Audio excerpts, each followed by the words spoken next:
Hi, and welcome to the Senior Network. I'm your host, Greg Fulton. Today we are joined by Neil Hunnicutt, Director of Community Relations, Right at Home. It's glad to be here, Greg. Glad to see you again.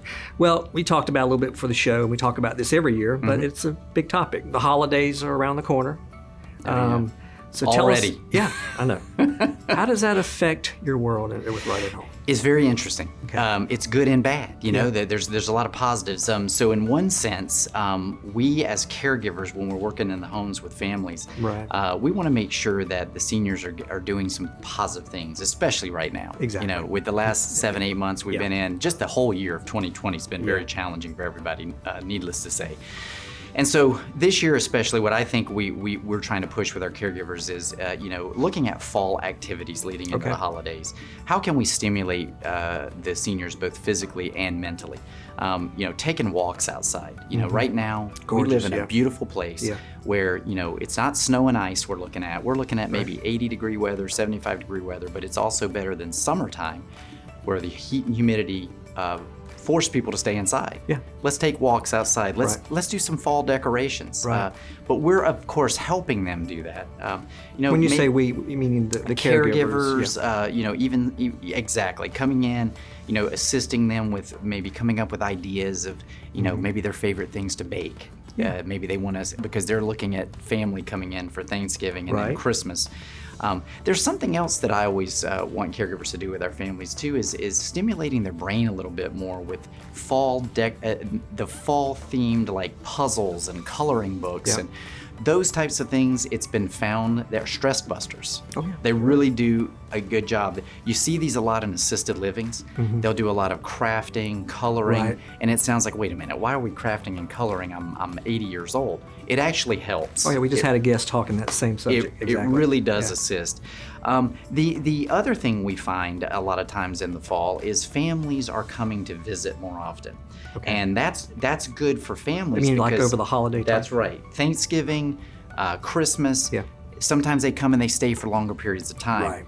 They then start to be able to see things that are going on with mom and dad that they may not have seen. And this might be people that we're not even working with right now. Correct.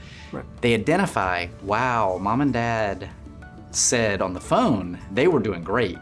Well, I'm noticing that dad's missed his medicine today. How many times has he missed that medicine before? They're not eating what I thought they were eating. They're only eating like once a day. And it's not even nutritious. They're starting to see mobility changes, things that they can't see over the phone. And when they do that, that gives them a good idea of, oh, you know what, I need to start getting somebody in here and maybe start calling some people. That's when we get a lot of calls, Greg, is during the holidays where people come in and they notice these things, and then we go in and we do assessments and give them plans of, here's what we can do to help change some of that. And understand, not to overwhelm the person that we're trying to take care of. You may start off with minimal services and increase over time, right? That's correct. And what we do when we go in to do those, we always do a free consultation. So families call us during the holidays and say exactly what I gave you, some of those examples. And we go out, we meet with them. It's very positive and encouraging for the family. We want to build a relationship. That's really what it comes down to. While the family's here, they feel like they get a peace of mind by talking to someone like myself or whoever else goes in. Even if that family doesn't commit right then, they've already made that connection. When they go back to Maine, New York, and mom and dad maybe still has not committed to doing it, they know they can pick up the phone and call, and that we've already been in assessed and they have a lifeline to come over, and we'll assist them anytime. Well, for the viewers that don't know, what are the payer sources? How can folks pay for these types of services? So we obviously have private pay. We have a contract with the VA. So if they're a veteran, they can certainly get benefits through the veteran. There's Medicaid. And those are Medicaid waivered programs.